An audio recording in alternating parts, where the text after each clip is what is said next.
Bueno, pues súper bienvenidos sean ustedes. Muchísimas gracias por estar acá. Este es otro de los eventos semanales que estamos teniendo y muchísimas gracias por estar. Yo sé que hay muchos de ustedes que están saliendo de sus trabajos, probablemente no han salido, la mayoría. Gracias por estar aquí. El día de hoy, pues vamos a conocer un poquito más sobre los modelos de inteligencia artificial, específicamente los de Google. Tenemos un experto por acá que realmente desde que le tocamos a su puerta estuvo súper dispuesto a colaborar con nosotros y a darnos esta charla súper práctica para que aprendamos mucho más. Él es Wilson Reyes, creo que somos primos, pero él no me lo ha dicho todavía. Wilson tiene unos 10 años de experiencia y actualmente es fundador de Fontis, una empresa que se encarga de crear soluciones tecnológicas enfocadas en la inteligencia artificial. Wilson, bienvenido, ¿cómo estás? Maris, un placer estar con todos aquí presentes. Muchísimas gracias. Ya te dijeron que somos primos. Parece. Tenemos que pasar eso. Wilson, nuevamente muchísimas gracias por estar acá. Y pues nada, nos gustaría conocerte un poquito más, que nos hables primero de ti y pues todo lo que nos tienes para enseñar. Si tienen alguna pregunta, la van dejando por acá en el chat y al final la vamos a responder. Sí, perfecto. Todo tuyo. Sería un placer si me ayudan con las preguntas en el caso de, porque tengo las preguntas en una pantalla aquí pequeñita y no las veo en el monitor. Perfecto. Entonces, bueno, mi nombre es Wilson Reyes, un placer. Soy ingeniero de software de profesión, tengo 10 años de experiencia en el mercado. Principalmente he estado trabajando con aplicaciones móviles y con full stack en general, pero los últimos 3 años he estado trabajando con inteligencia artificial, desarrollando productos y aplicaciones que se apalancan de estos modelos. Entonces, he tenido la oportunidad de trabajar en todo tipo de proyectos, especialmente en el ámbito móvil, desde fitness, streaming, eh, e-commerce, entre otros. Y pues será un placer aquí estar compartiendo con ustedes esta charla.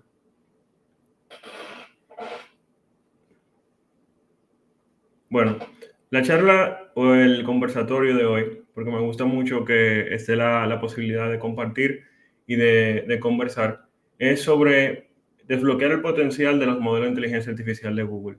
Y no solo de Google, sino en general. Y mi objetivo con esta charla es, bueno, presentación, ya la hice. Mi objetivo con la charla es abordar desde una introducción esencial hasta llevarlos a lo que son los casos de uso en el mundo real y cómo ustedes podrían utilizar estos modelos de inteligencia artificial para apalancarse, ya sea para crear aplicaciones o mejorar de algún proceso o mejorar incluso en su trabajo. Entonces, en el temario, una breve introducción del tema. Entiendo que probablemente muchos están ya familiarizados con el tema, pero de igual forma me gustaría como conversar brevemente sobre eso, sobre inteligencia artificial generativa, los approaches comunes asociados a la inteligencia generativa y casos de uso, retos, algunos Hola, anuncios. hola, hola. Sorry, vengo para aquí a interrumpirte un poquito. Creo que no estás compartiendo para que podamos ver la presentación. Ah, importante, pensaba que lo estaba compartiendo. Sí, por los tres puntitos te va a aparecer. Ahora sí, yo A ver. aquí hablando. Bueno, este es el temario y como mencionaba, una introducción al tema que es esta, es una introducción rápida a lo que es inteligencia artificial generativa, cuáles son algunos approaches comunes, casos de uso, retos, anuncios que ha hecho Google recientes sobre modelos de inteligencia artificial, cómo esos modelos se diferencian de los otros modelos y también aplicaciones del mundo real y recomendaciones. Y por último, la sección tal vez más importante, que es preguntas y respuestas. Entonces, ¿qué es inteligencia artificial generativa? Bueno, básicamente es un tipo de inteligencia artificial que se enfoca en la generación de outputs en este momento de diferentes tipos. En, Entre eso está el texto, imágenes y video, que son, por ejemplo, los aspectos o approaches que voy a tratar el día de hoy. Dígase, el enfoque será en cómo la inteligencia generativa se está utilizando para generar aplicaciones que se basan en texto imágenes y video y algunos ejemplos de cómo ustedes podrían utilizar estas herramientas. Entonces, el primer caso es los lenguajes grandes o sea, los modelos largos de lenguaje, Large Language Models en inglés, que son básicamente un tipo de inteligencia artificial cuyo propósito es la generación de texto. Y estos modelos son excelentes a la hora de entender y generar respuestas o contenido que simula el contenido que generaría una persona. Son excelentes para todo lo que tiene que ver con copy o cualquier análisis de texto o cualquier tipo de operación que se asocie a la generación o entendimiento de texto. Entonces, el otro modelo o el otro tipo de modelo en esto del Gen AI es la generación de imágenes o los modelos que generan imágenes, que han estado muy de moda, incluso en las últimas semanas, por ejemplo, con el boom de Gemini para la edición de fotos con texto y también con el último modelo que lanzó OpenAI con respecto a la edición de imágenes también y a la creación de imágenes utilizando este tipo de modelos. Y por último, o por lo menos de los temas que vamos a tratar hoy, es la generación de video, que es un tipo de inteligencia artificial generativa que emula o funciona de la misma forma. Se utilizan prompts con texto o imágenes como base y tú puedes, por ejemplo, generar videos utilizando estos modelos. Entonces, ¿cuáles son los... ¿Cómo lo vi para atrás? Intentando... Bueno, en los casos de usos actuales, parece que borré una slide sin querer. Están como las... déjame ver. Un momento. A ver si tengo.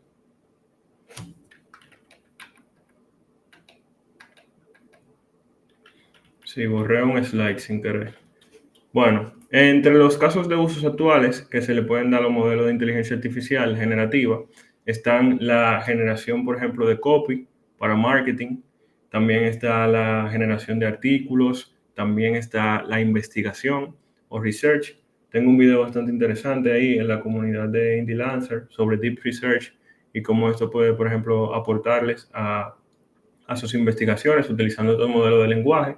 También está la generación de contenido visual, igual para marketing, para cualquier tipo de proyecto que corresponda o necesite imágenes visuales, como sean flyers, también el hecho de crear aplicaciones que se apalanquen de esos modelos, como son, por ejemplo, las aplicaciones de generación de avatars, como las que se han puesto de moda, de crear, por ejemplo, imágenes de una persona en modo cartoon o cualquier otro tipo de generación de este tipo. También están quienes generan este tipo de arte para impresiones y para utilizarlos en impresión en demanda. Y también, por ejemplo, la generación de videos que se está utilizando para creación de contenido, dígase marketing también, pero también con el motivo de entretenimiento. Hay personas que están utilizando estos modelos para generar tanto contenido comercial como contenido de entretenimiento, como pequeños cortos, animaciones, incluso publicidad. Hay otros sin número de casos que se podrían mencionar, pero en esencia esos podrían ser los que más se están utilizando. Bueno, y uno de ellos que también es muy relevante es la generación de código, que probablemente, por lo menos los que sean programadores aquí, podrán ver ese caso de uso muy frecuentemente en la actualidad. Entonces, todos esos modelos y todos esos beneficios no vienen sin retos. Y de esos retos también me gustaría como que hablarles. La realidad es que esos modelos de inteligencia artificial tienen limitaciones. Y entre estos está una de las limitaciones más importantes, pero que ha ido solucionándose con el tiempo, y es el tamaño de la ventana de contexto. Todos los modelos tienen una cantidad de espacio, digamos así, como si fuese una memoria una memoria RAM, para poner un ejemplo que se parezca a algo que suelen o que conocen, donde el modelo opera de manera natural o de manera funcional dentro de ese contexto de forma eficiente. Entonces, algo que se ha venido disputando desde el principio del lanzamiento de los modelos de lenguaje ha sido su capacidad de operar con contextos de información que son externos a la data de entrenamiento. ¿Qué quiere decir esto? Los modelos regularmente han sido entrenados con información que está pública en Internet.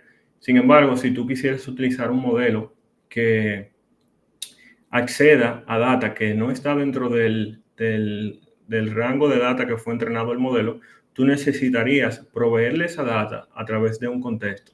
Este contexto es, por ejemplo, la cantidad de palabras que el modelo puede retener en una especie de memoria para responderte o para operar en base a esa información. Un ejemplo de esto es cuando, por ejemplo, utilizan ChatGPT y la conversación completa que tú vas teniendo con el modelo está siendo almacenada parcialmente en un contexto. Por eso, por ejemplo, tú puedes continuar la conversación aun cuando esa conversación no fue parte del entrenamiento. Entonces, hasta este punto, el tema del contexto ha sido una limitante bastante importante, aunque va siendo solucionada conforme salen los modelos. Y ahorita cuando mencione los modelos de Google, voy a mencionar de cómo ellos han abordado esta dificultad. Y por esta misma dificultad se han creado incluso técnicas de creación de aplicaciones para poder resolver la dificultad de estos modelos no tener acceso a información en tiempo real. Una de esas técnicas se llama RAG. Bueno, parece que no tengo algo como con qué dibujarlo así, pero RAG, R-A-G, que es Retrieval Augmented Generation, que es un proceso en el cual tú le añades la capacidad a un modelo de acceder a información en tiempo real para que el modelo utilice esa información como base para sus respuestas. En un rato, entre los ejemplos prácticos, le voy a mostrar un ejemplo de esto y podemos entonces también conversar sobre preguntas al respecto de cómo funciona. Pero en esencia, la limitante de los modelos ha hecho incluso que se desarrollen técnicas de ingeniería para poder sustentar o resolver ese tipo de dificultades. Entonces, otro de los retos importantes en la inteligencia artificial generativa son las alucinaciones, que son básicamente cuando el modelo genera un tipo de output que no necesariamente va asociado a la realidad ni tampoco a lo que se está, por ejemplo, solicitando. Entonces, lamentablemente estos modelos, como no tienen necesariamente o no tenían inicialmente una capacidad de razonamiento, hacía que el modelo simplemente genere lo que es más probable que tú quieras, no necesariamente lo que es correcto. Es decir, nosotros, como seres humanos, cada vez que vamos a producir información nueva, lo hacemos dentro de la base de un contexto y de modelos mentales que están fundamentados en la realidad y en nuestras experiencias como seres humanos. Como estos modelos simplemente se basan en data y en patrones entre data, los modelos generan información que parece fidedigna o que hace sentido, pero que no es real ni está fundamentada en nada. Entonces, eso hace que, por ejemplo, la inteligencia artificial generativa no sea confiable en muchos casos de uso. ¿Por qué? Porque pudiese estar creando respuestas que parecen ciertas, pero no lo son. Entonces, este tipo de dificultades, por ejemplo, es una dificultad que hasta este momento todavía no se ha logrado solucionar del todo, sino que se han intentado crear técnicas de evaluación y también de verificación para mejorar los retos y las oportunidades que tienen los modelos. De la misma forma que la ventana de contexto, se creó el RAG. El RAG también contribuye hasta cierto punto para eliminar las alucinaciones. Y lo que se hace, por ejemplo, es que si tú estás trabajando en una aplicación que integra un modelo de lenguaje, por ejemplo, un chatbot, y tú orientas al chatbot para que cuando no tenga una respuesta a una pregunta específica dentro de su entrenamiento o dentro del contexto, que él acceda a información externa a través de métodos u herramientas. Eso podría ser, por ejemplo, acceso a una base de datos vectorial, pudiese ser acceso a un documento de texto o pudiese ser acceso a herramientas o llamadas APIs. Todas esas técnicas se han ido desarrollando para poder subsanar las limitantes de estos modelos en el tema de los contextos y de las alucinaciones. De la misma forma que existen las alucinaciones, por el mismo tema de que el modelo no necesariamente conoce cuáles son las bases de la realidad, también existe la falta de precisión. Los modelos no piensan, sino que incluso los modelos actuales, que se le dicen modelos de razonamiento, lo que hacen es simular el hecho de razonar. Lo que hace que el modelo no necesariamente entiende la información que te está dando. Él simplemente te está dando la información más probable de ser útil o de por lo menos ni siquiera de ser útil. Él, como se está utilizando entrenamiento en base a reforzamiento, la realidad es que los modelos te están dando información que entienden que tiene alta probabilidad de que tú la aceptes como buena y válida. Es decir, que suene bien o que te funcione o que parezca que te funciona. Y eso hace que no necesariamente tú puedas confiar en un modelo generativo para su output o de que su output tiene alguna base en la realidad. Entonces, otro de los grandes retos actuales, que es un reto que un reto que lamentablemente aún no tiene solución parcialmente, es el costo computacional. Los modelos de inteligencia artificial, especialmente esos generativos, consumen altos requerimientos computacionales. Ustedes lo pueden ver tal vez si han utilizado modelos de razonamiento como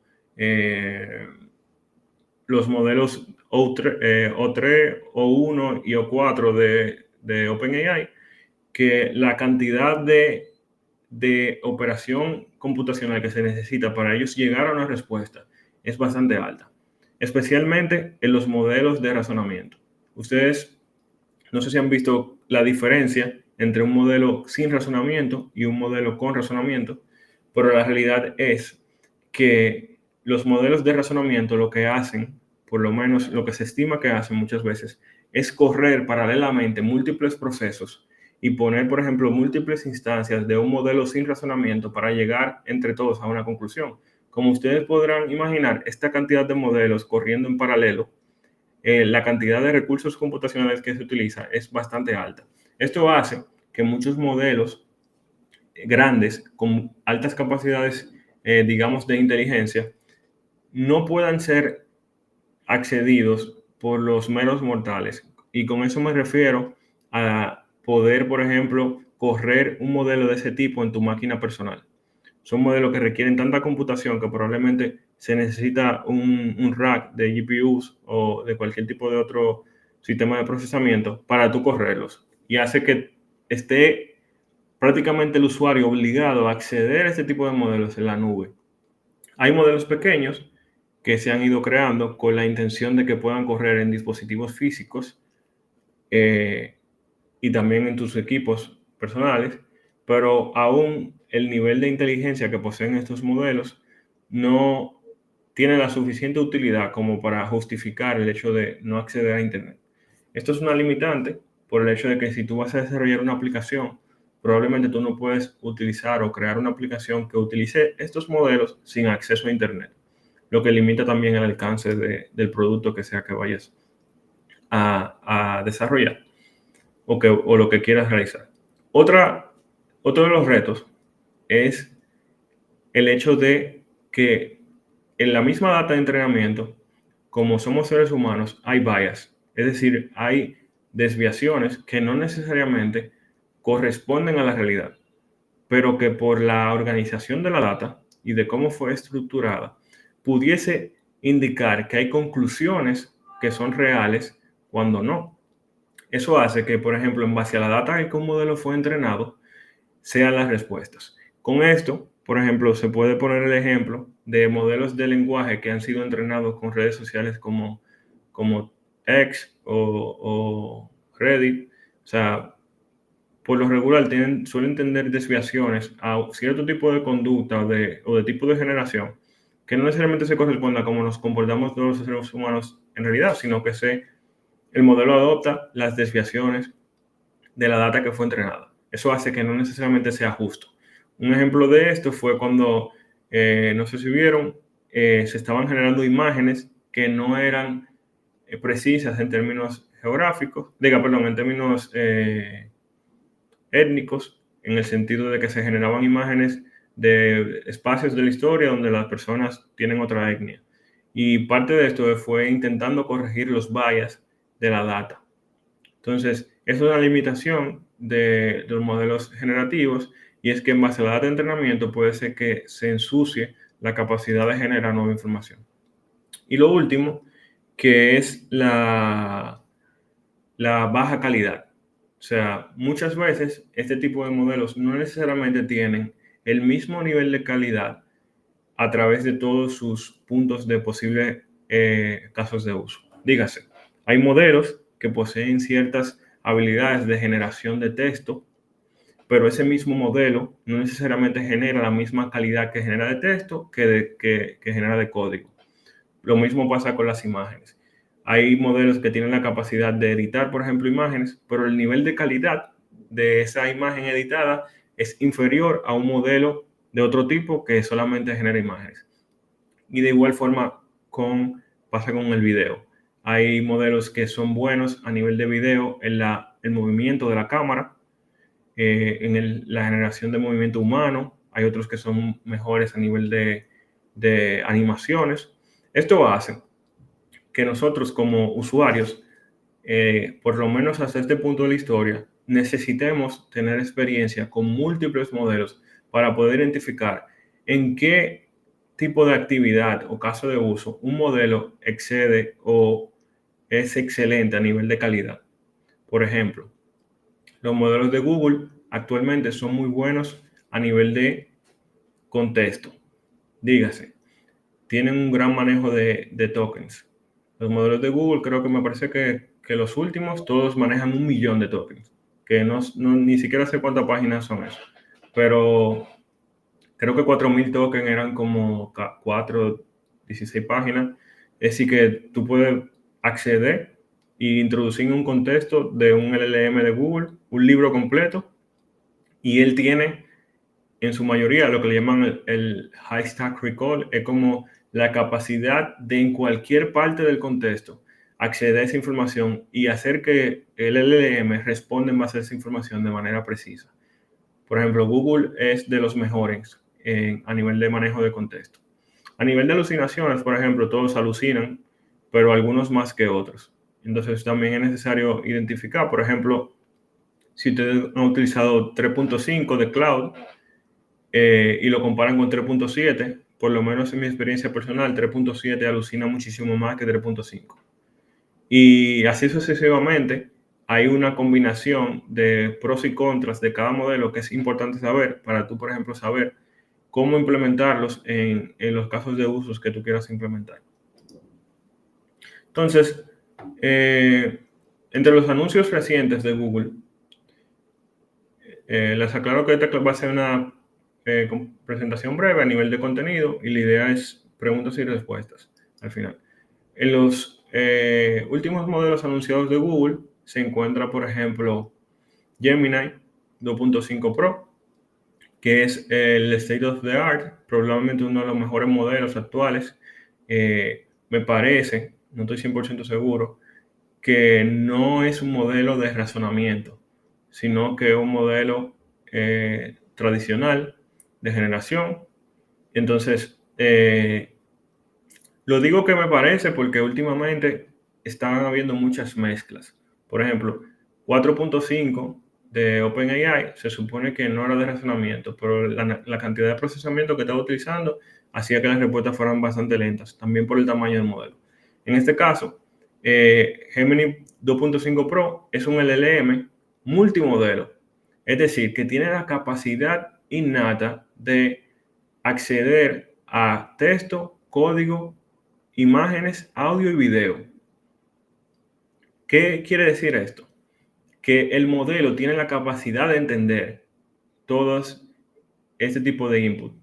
A diferencia de antes, por ejemplo, donde lo único que entendían los modelos del LM era texto. Eso hacía, por ejemplo, que si tú querías analizar, por ejemplo, un video, tú tenías que describir de alguna forma lo que aparecía en el video para que entonces el modelo de lenguaje pudiese analizar el video.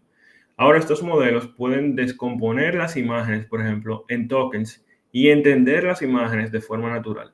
Eso hace que, por ejemplo, los modelos de Google, los últimos, sean tan buenos a la hora de editar imágenes, porque ahora el entendimiento de una imagen es superior y por consiguiente la capacidad de modificar la imagen y generar una nueva es superior también, porque lo está entendiendo a nivel de tokens, a nivel, no voy a decir binario, pero es la diferencia. Que antes era, por ejemplo, una separación, un modelo de texto, un modelo de imágenes, un modelo de audio, un modelo de video. Si tú querías combinarlo todos, tú tenías que hacer una combinación a nivel de capa de aplicación. Ahora los multimodelos tienen la capacidad de entender y hacerle output, o sea, generar todo este tipo de contenido con el mismo y único modelo. También algo relevante es que tiene 1 millón de tokens y puede generar hasta 65.000.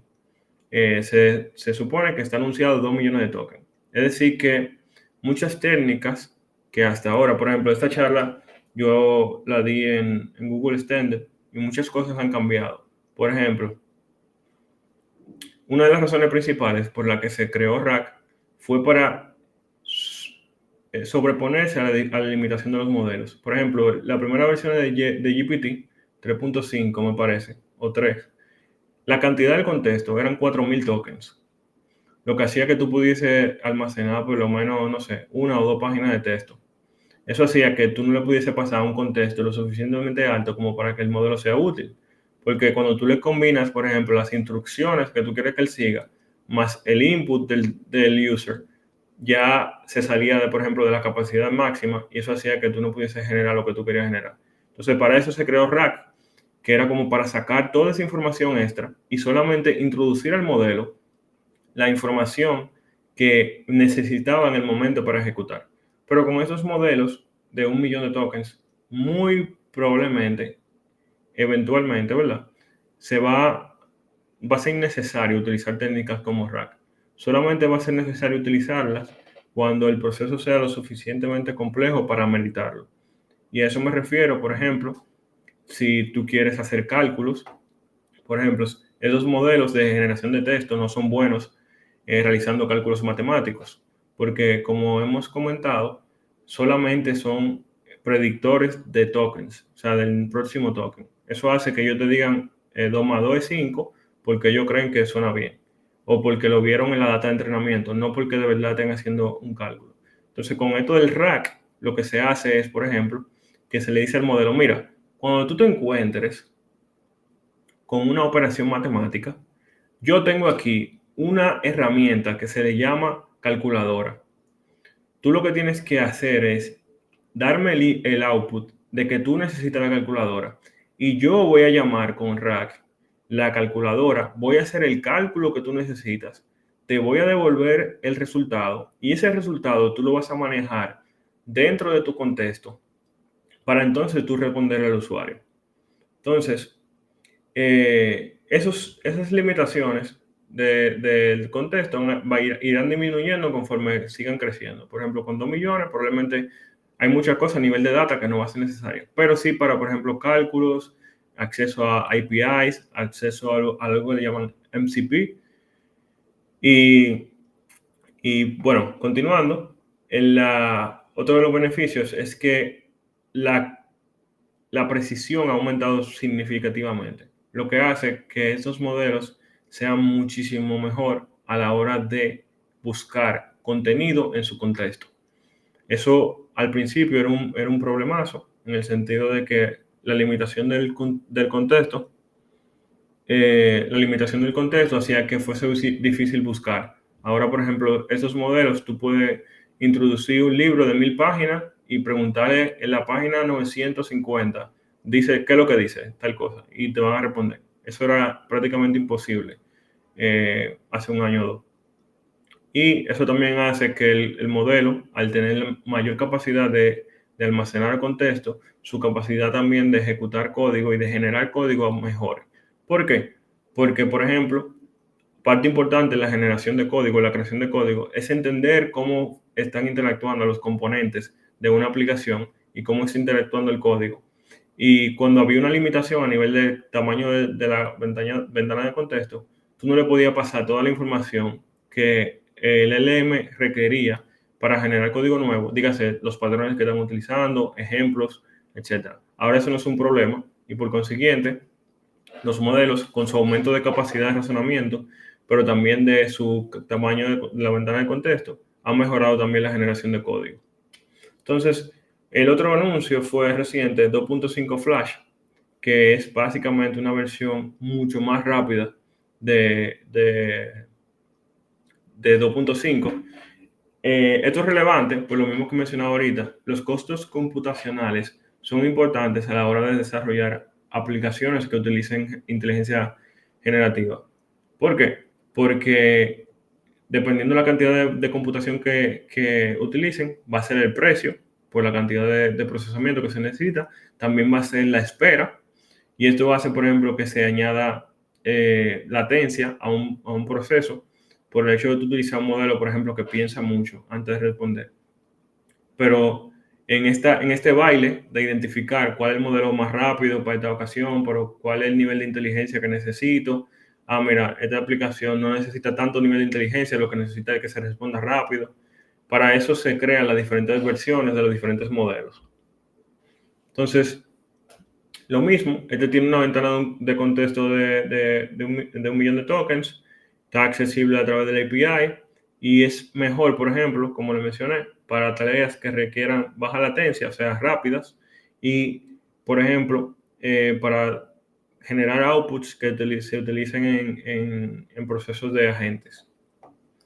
Entonces, a nivel de generación de imágenes, está Imagen 3, que es el último modelo, es State of the Art.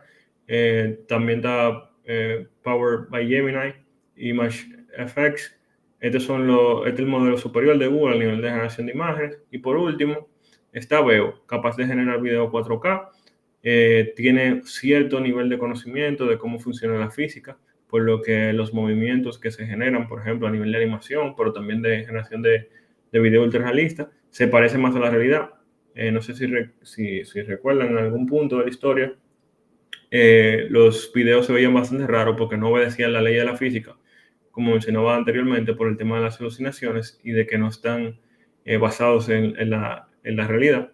Pero estos modelos, al parecer, han sido entrenados de una forma que entienden hasta cierto punto, por lo menos de manera sutil, cómo funciona la física y de cuáles movimientos no obedecerían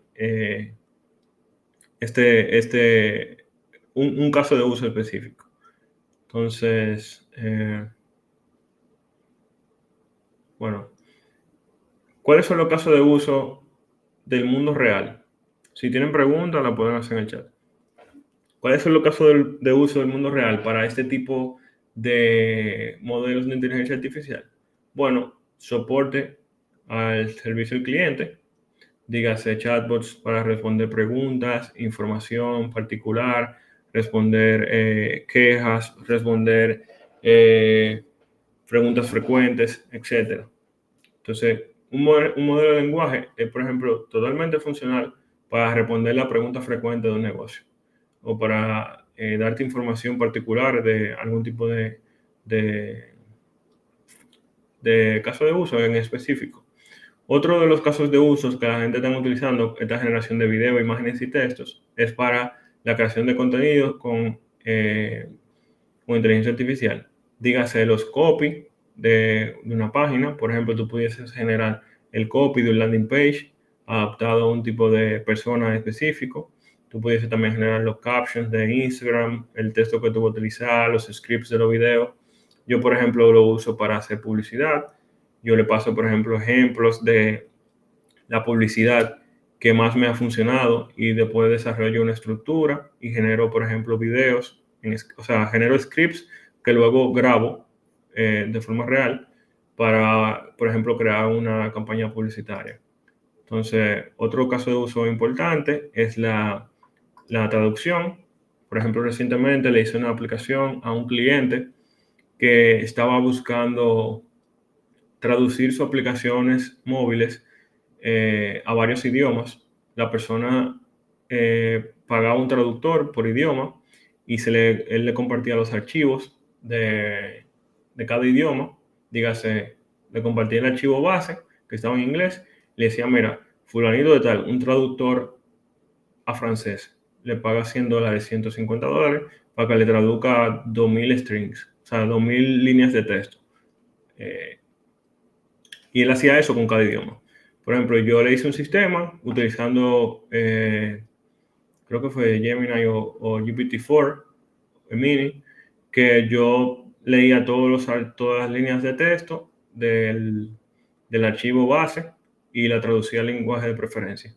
Y por ejemplo, un proceso que iba a costar, porque él iba a traducir la aplicación a 39 idiomas, un proceso que iba a costar $8,000, le salió muchísimo más barato. Solamente le salió el tiempo y el costo de la aplicación que hice. Que otro de los usos es análisis de datos. Son bastante buenos a la hora de tú introducir mucha data y extraer insights de esa data. Y generación de código también. Tengo varios videos sobre eso en otros canales donde hemos estado hablando de la generación de código y cómo maximizar la productividad a nivel de desarrollo de software. Y es uno de los casos de uso que entiendo yo que es más lucrativo a nivel de usar inteligencia artificial, porque te permite, si tienes el conocimiento, generar una cantidad de resultados que supera lo que uno pudiese hacer, no sé, 3 o 4 años atrás. Y por último, sumarización, o sea, resúmenes. Algunos modelos son mejores que otros a la hora de resumir información y sintetizarla, pero en general son bastante útiles a la hora de resumir. Research, excelentes para hacer investigaciones.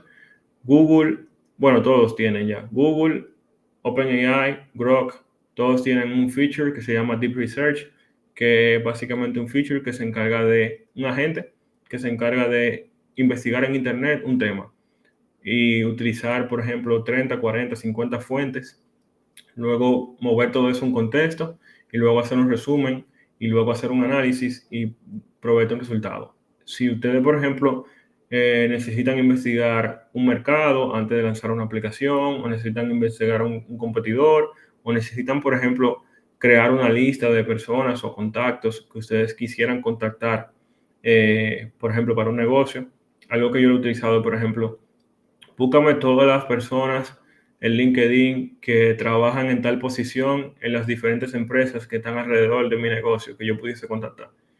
Y el Deep Research dura media hora ahí, busca todos los LinkedIn, me hace una lista, él me dice cuál es su puesto, el nombre, etcétera, contacto, correo, y yo tengo, por ejemplo, una lista de personas que son posibles clientes que yo pudiera contactar.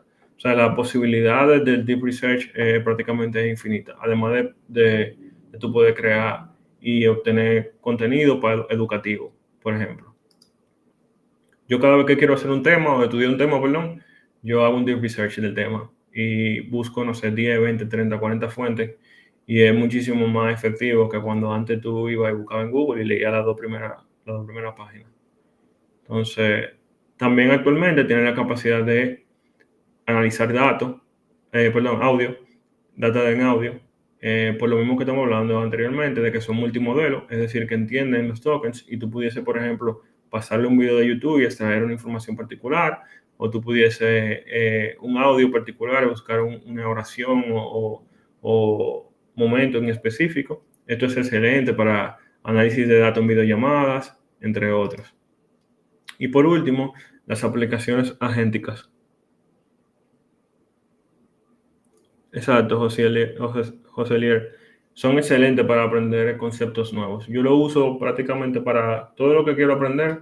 Yo hago un deep research porque me permite, por ejemplo, crear tablas, gráficos, etcétera. Le digo, mira, yo quiero aprender sobre tal tema. Hagamos una investigación sobre el tema. Tráeme toda la fuente, tráeme todos los pros, todos los contras. Hazme una gráfica donde haga sentido. Compara Por ejemplo, si quiero decir, tirar una aplicación, exacto. Cosas como análisis de mercado, competencia, excelente. Tú puedes, por ejemplo, decir, mira, busca todas las aplicaciones de este rubro y tráeme toda la información relacionada a esa aplicación en términos de competencia, usuario, evaluación. O sea, básicamente los casos de uso son infinitos porque es como si tú tuviese un pasante que tú le dices, mira, yo necesito que tú me investigues tal cosa y me haga un reporte. O sea, eso ese es el uso, básicamente, lo que se te ocurra. Y cada quien le va a sacar el beneficio dependiendo de la capacidad que tenga de identificar dónde podría ser útil este tipo de herramientas.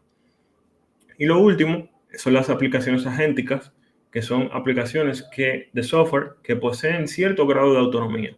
Es decir, estos modelos eh, fungen como la capacidad de razonamiento de un software para operaciones no deterministas.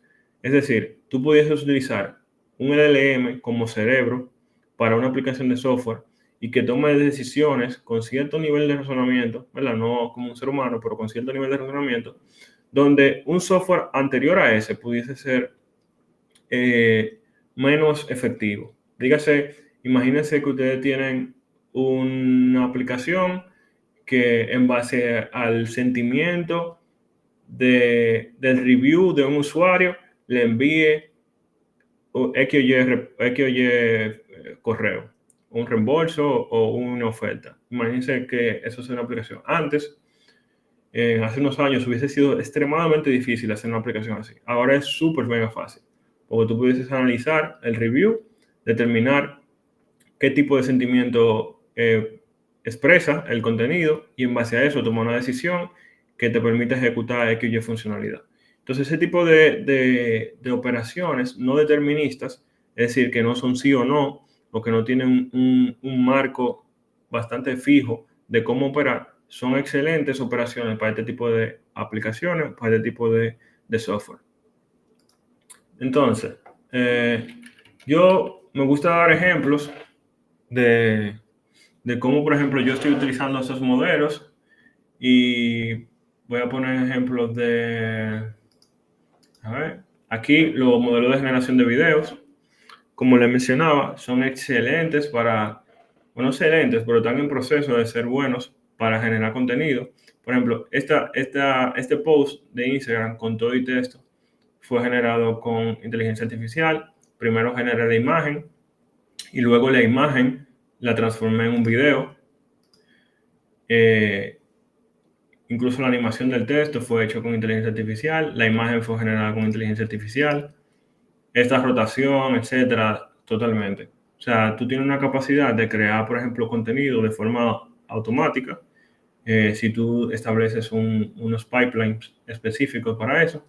Entonces, por ejemplo, eso es uno de los nuevos casos de uso que se están desbloqueando con este tipo de inteligencia artificial. También del tema de la generación de video y que te permite crear campañas de marketing bastante creativas. Este ejemplo, donde nosotros combinamos, por ejemplo, la vida real con animación estilo anime. Y ustedes pueden ver que esto hace que la posibilidad el nivel de contenido sean muy superiores a como eran antes en el sentido de complejidad y gasto. Entonces, les muestro brevemente, por ejemplo, el tipo de contenido que antes hubiese costado millones hacer y que ahora es mucho más asequible. Por ejemplo, toda esta animación y este video obviamente fue editado de forma manual, pero las animaciones todas fueron generadas con inteligencia artificial. Y aquí otro. Entonces, ¿cuál es mi objetivo con esto? Que puedan ver el tipo de casos de uso que se liberan o se desbloquean cuando tú conoces cómo utilizar las herramientas y cómo esto, ¿verdad? Que es algo novedoso, puede transformarse en una oportunidad de negocio. Porque esto puede ser contenido con un fin comercial sin ningún problema. Entonces, aquí, por ejemplo, voy a mostrar un caso de uso de la generación de imágenes de Google. Por ejemplo, yo hice esta plataforma donde tú puedes, por ejemplo, imprimir imágenes generadas con inteligencia artificial en diferentes tipos de productos. por ejemplo, rompecabezas, etcétera. Entonces, la idea es encontrar casos de uso en los cuales tú pudieses utilizar estos modelos generativos para aportar valor de alguna forma. Entonces, por ejemplo, las imágenes son generadas con inteligencia artificial y esos productos, por ejemplo, son generados on the fly con la combinación de la imagen que generé y otra inteligencia artificial que usa los proveedores de impresión en demanda para generar, por ejemplo, cómo se verían los productos. Y ahí tú tienes, por ejemplo, un producto que solamente se crea cuando se compra. Entonces, esos son casos de usos, por ejemplo, que se liberan al tú sabes utilizar Gemini, por ejemplo. Tú estás usando Imagen, creo que 2 o 3, y la idea es esa, por ejemplo, generar cualquier tipo de producto basado en lo que el usuario solicite como prompt. Déjame ver, tengo otro caso de uso, este ya sería de un modelo de lenguaje, es por ejemplo este, donde por ejemplo en esta aplicación de bienes raíces, tú le puedes preguntar,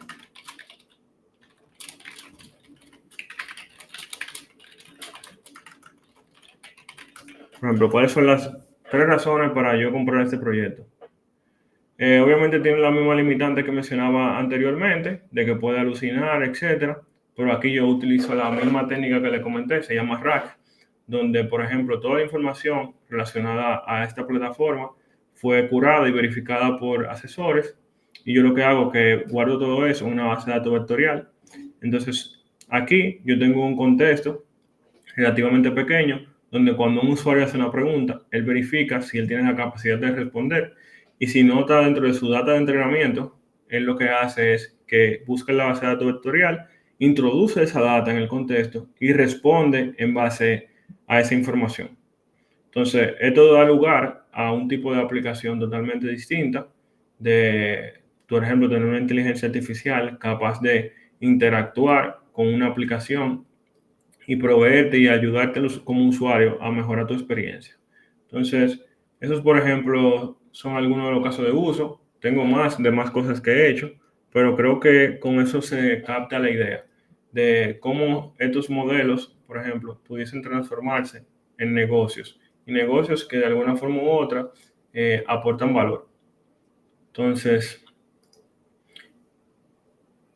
la idea es, el resumen que aprendimos hoy, que es inteligencia artificial generativa de forma muy breve, casos de uso, cuáles son los retos que hay que tomar en cuenta y cuáles son las herramientas y oportunidades que hay. Obviamente puedo extender cualquier tipo de pregunta que tengan con respecto y podemos discutir entre retos, herramientas, dificultades de cualquier tipo. Me pueden hacer también cualquier pregunta de algún proyecto que les gustaría realizar y pudiese yo recomendarle o modelos o algún approach para ustedes abordarlos. Entonces, antes de eso, mi recomendación es que adopten este tipo de tecnología con un tipo de perspectiva distinta, con apertura, con la idea de verificar dónde esta tecnología pudiese mejorar los procesos, tanto del lugar donde trabajan o de ustedes de forma individual, e intentar automatizar las cosas que ustedes prefieren no hacer, para que puedan enfocarse en las cosas que prefieren hacer. Y que estén en la búsqueda de oportunidades de aplicar la tecnología para aportarle valor a las personas y a los negocios. Que entiendo yo que por lo menos entiendo que probablemente aquí hay muchas personas de desarrollo de software. Entiendo que la evolución del desarrollo de software va a ser más a la solución a solucionar problemas, pero a proveer soluciones completas a problemas para negocios o personas. Entonces, evolucionar en este aspecto, en la capacidad de discernir cuáles son buenas oportunidades para resolver y cómo utilizar las herramientas para resolverlo, es y será bastante útil en un futuro próximo. Entonces, ahora pueden pasar a preguntas y mis respuestas o cualquier comentario que quisieran aportar.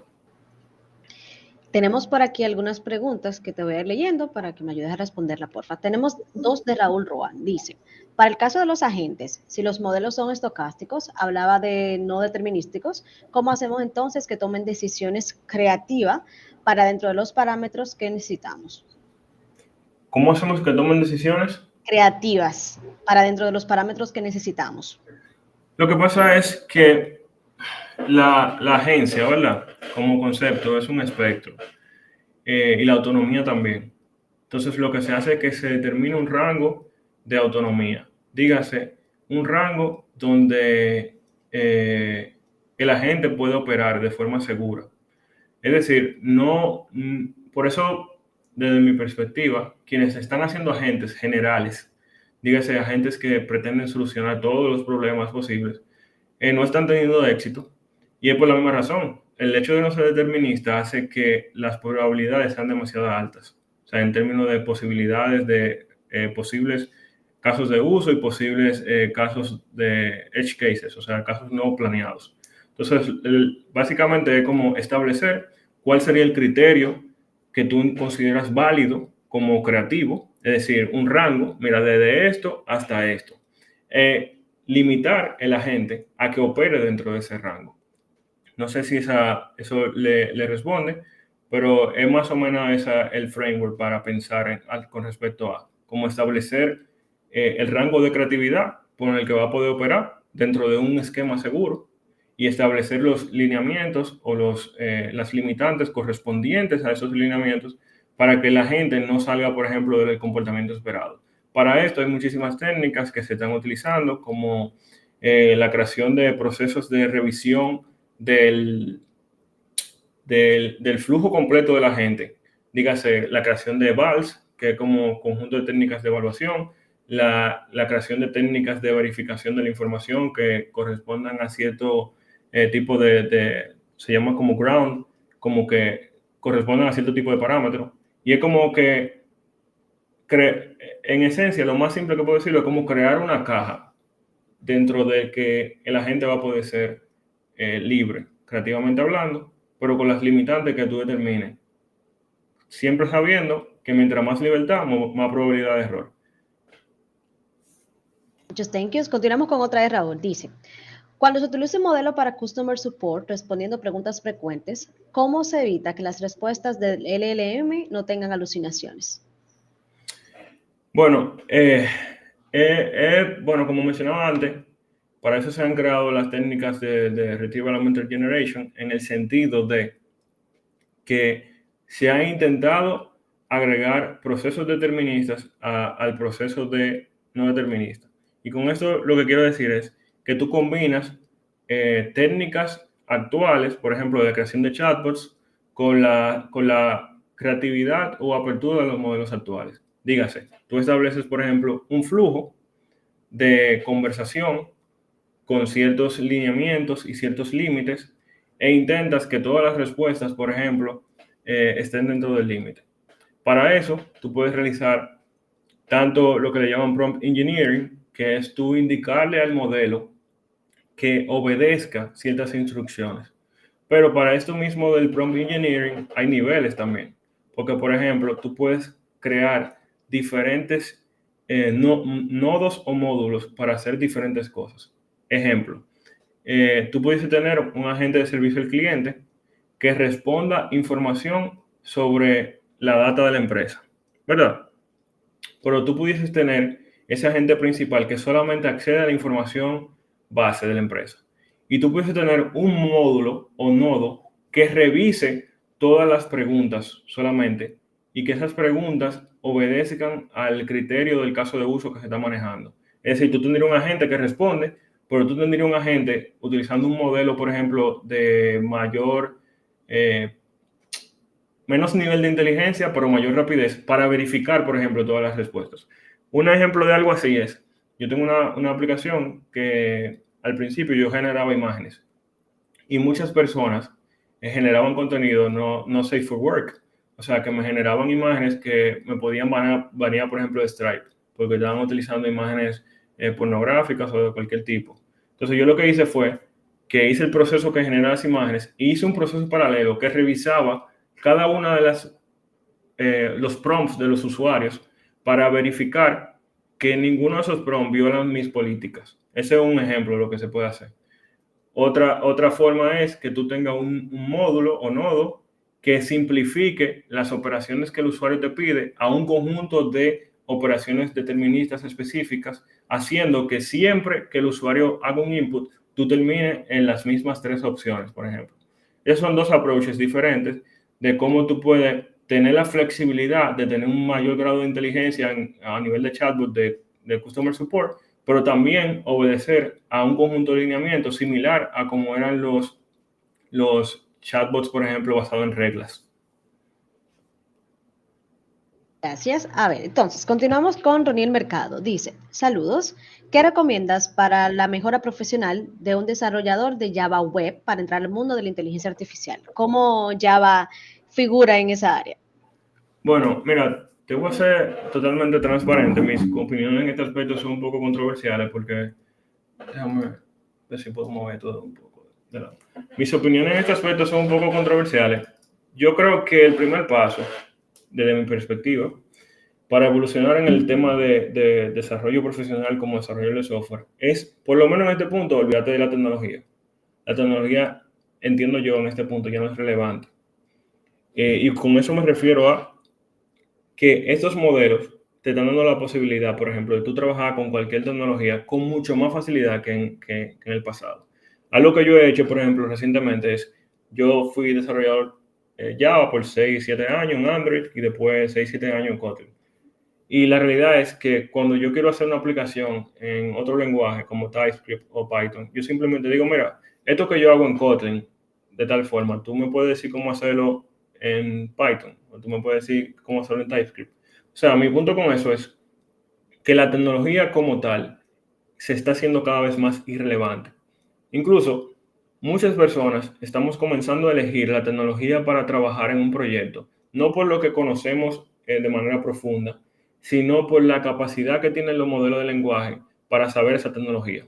Por ejemplo, las tecnologías, los modelos actuales son buenísimos en React y en React Native. Yo estoy haciendo mis aplicaciones en React Native, porque es más productivo para mí aprender un poco de React Native y hacer la aplicación con un LLM que hacerlo en Android, que es lo que yo sé, que no puedo utilizar un LLM. Entonces, yo diría que el punto fundamental para evolucionar como desarrollador es trascender el tema de la tecnología y evolucionar a la solución de problemas con la herramienta que sirva en el momento. Sí, súper importante ahí como que evolucionar, no necesariamente como casarnos con una herramienta. Y continúo con otra, de Rubén Alonso. Dice, hey Wilson, en cuanto a dichos challenge, como las alucinaciones, ¿en qué casos es preferible utilizar un modelo pequeño ajustado mediante fine tuning frente a un modelo más grande configurado únicamente mediante prompting? Bueno, yo diría que eso incluso es algo que discutía con Eury recientemente. Yo creo que todo va a depender de la etapa y madurez del producto. Por ejemplo, en el que tú estés trabajando, muchos productos, por lo menos los casos de uso generales, si tú estás hablando de un caso de uso ultra específico, hace total sentido tú hacerle fine tuning. Pero lo ideal es tú encontrar ese equilibrio, donde, por ejemplo, inicialmente tú pudieses usar prompting y conforme tú vas viendo, por ejemplo, la utilidad o el tipo de comportamiento que el usuario va teniendo en el trato con tu aplicación, tú puedes hacer fine tuning para reducir costos y para aumentar la velocidad. Algo, por ejemplo, que yo hice fine tuning fue para la generación de imágenes. Yo me di cuenta, por ejemplo, que las personas no saben hacer prompting y que todas las imágenes que hacían eran muy feas. Y mi solución fue, yo busqué una base de datos, por ejemplo, que tenía, no sé, 10.000 generaciones de imágenes que se veían atractivas. Y yo filtré, por ejemplo, las descripciones de las imágenes que se veían más atractivas. Y con esas imágenes, en ese mismo orden, yo hice fine tuning a un modelo de 3.5 GPT para que traduciera lo que el usuario introducía, entró a un prompt que fuera más atractivo. Y yo pude reducir la cantidad de tokens, por ejemplo, un 75%. En ese punto, tú puedes deducir como qué tipo de caso de uso tú pudiese encontrar que justifiquen hacer el fine tuning. En mi caso fue reducir la cantidad de token y modificar un proceso que yo estaba haciendo con ejemplos a nivel de prompting, por ejemplo. Para yo modificar lo que el usuario hacía, yo tenía que pasarle un prompt y darle 6 ejemplos, y eso hacía que yo en cada request consumiera muchísimo token. En ese caso, yo estaba haciendo ese proceso tantas veces que me hacía sentido hacerle fine tuning, porque yo iba a seguir haciendo el mismo proceso, podía reducir la cantidad de token, por consiguiente podía reducir el gasto y podía aumentar entonces también la velocidad. Ese es un ejemplo. No sé si le satisface la respuesta. Si tiene alguna otra pregunta, podemos abordarla también. Bueno, si tienes una pregunta, las deja en el Q&A, porfa. Y seguimos con Adrián Fonder. Dice, ¿qué hardware necesito para correr un modelo de DeepSeek o llama localmente en su máxima capacidad? Bueno, honestamente yo no me sé el hardware específico para cada modelo, pero algo que te podría recomendar es que le des un check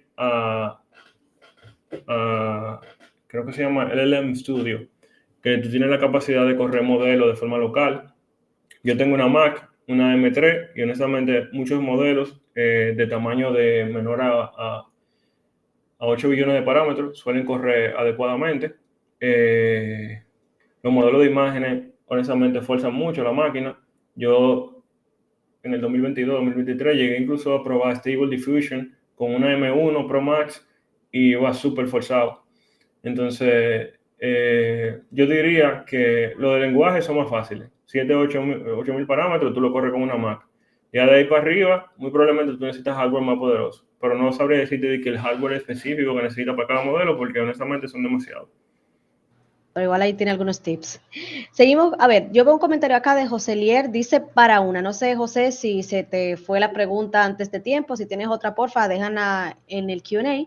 Y voy a continuar con Junior Aguilar. Dice, ¿cuáles son los costos, usos de estos modelos de Google? Es decir, ¿cuál es el esquema de pago que tiene Google sobre estos modelos? Bueno, los modelos regularmente, sus costos van asociados a la cantidad de token de input y cantidad de token de output.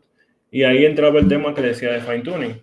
Como tú estás pagando por la cantidad de input como por la cantidad de output, cuando tú estás haciendo un proceso que requiere demasiados ejemplos, tú estás mandando muchos tokens de input, lo que hace que sube el costo.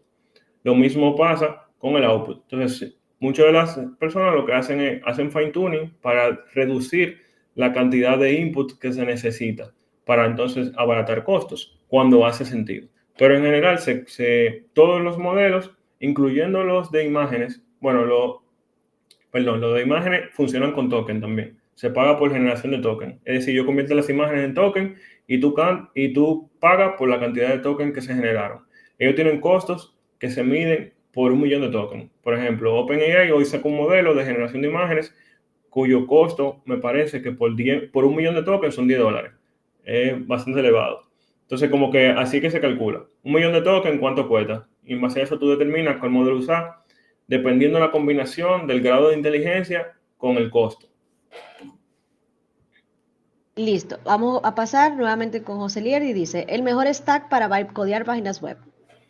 Desde mi perspectiva, ¿verdad? React y Next.js, o sea, no sé qué fue lo que hizo la gente de Vercel, pero honestamente, todos los modelos de AI saben muchísimo en Next.js y saben mucho React. O sea, tú puedes hacer cualquier página con VO rapidísimo y en ese sentido lo justifica, especialmente si tú estás vendiendo velocidad. Diría que eso, Next.js, TypeScript y obviamente Python para el que quiere trabajar de forma ya más cerca de la mata, como dice. Ya tú sabes, José, anota. Continuamos con Adrián Reyes. Al usar un modelo de inteligencia artificial, por ejemplo, Gemini, ¿ya tienen políticas establecidas por defecto por Google? Si las tienen, ¿podrían estas afectar de alguna manera el uso del modelo en algún campo? Bueno, no sé exactamente a qué se refiere con políticas, pero voy a responder más a lo que entendí. Los modelos tienen guidelines, que son lineamientos de seguridad y lineamientos de sus políticas internas. Esto son lineamientos que se traducen a los mismos lineamientos que tienen todas las empresas. Es decir, estos modelos regularmente intentan no generar contenido que pudiese ser considerado dañino, como contenido racista o de cualquier otro tipo.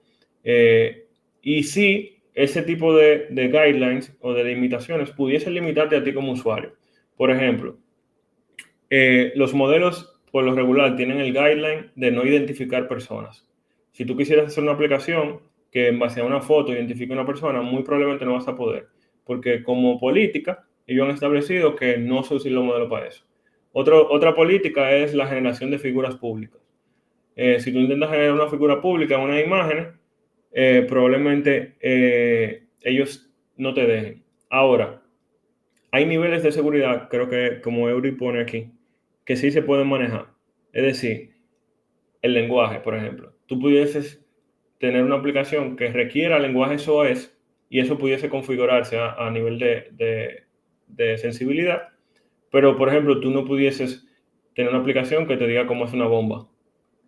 O sea, es como ese equilibrio donde lo que ellos consideran que es a opinión y voluntad del usuario y lo que ellos como empresa entienden es que ellos no están de acuerdo con contribuir. Listo. Bueno, tenemos la última. Si alguno de ustedes tiene alguna otra pregunta, la puede ir escribiendo rapidito en lo que vamos respondiendo la de Alex. Dice, me gustaría tener experiencia como desarrollador web. Actualmente no tengo experiencia laboral como desarrollador. Tu webinar me interesó mucho y me gustaría saber con la tendencia de AI, ¿cuál crees que deba ser mi primer paso? El primer paso ahora y antes es el mismo. Ponte a crear cosas.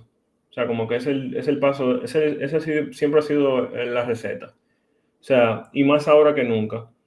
Prioriza ponerte manos a la obra.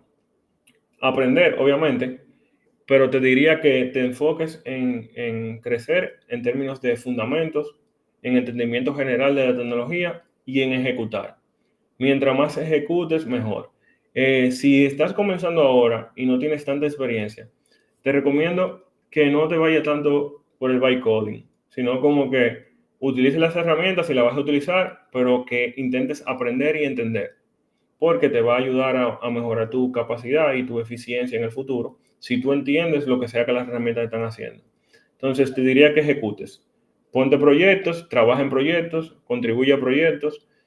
Si no tienes trabajo específico, ponte a hacer un proyecto específico para alguien. Algo que yo estoy haciendo ahora, que antes era imposible, es que si quiero incluso presentarle un proyecto a alguien y veo que puedo llegar a la reunión con un demo, llego con mi demo y me da una ventaja invaluable. Porque antes yo venía con una PPT, decirte, mira, te voy a hacer el software, que sí o qué. Ahora yo llego y te digo, mira, esto es lo que te estoy vendiendo. Entonces, lo mismo pasa a nivel de individual. Tú puedes crear lo que tú quieras y ahora tú no tienes tanto límite. Así que probablemente la mejor forma que tú tienes de avanzar es tener mucho que mostrar que tú has hecho. Así es, la clave es siempre practicar. Bueno, pues muchas gracias, Wilson. Ya hemos respondido todas las preguntas. Si igual a alguno de ustedes les surge alguna duda o lo que sea, porfa, Wilson, déjanos tus redes en donde te pueden contactar para hacerte cualquier consulta.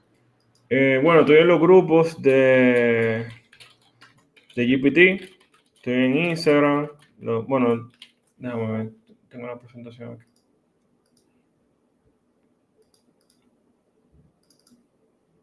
¿Se ve la pantalla?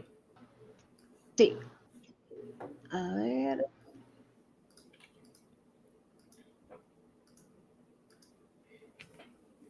En Instagram estoy subiendo contenido de los productos que estoy haciendo. En WhatsApp estoy activo en la comunidad de GPT dominicano, también en la de GDG a veces, y también estoy activo en Twitter.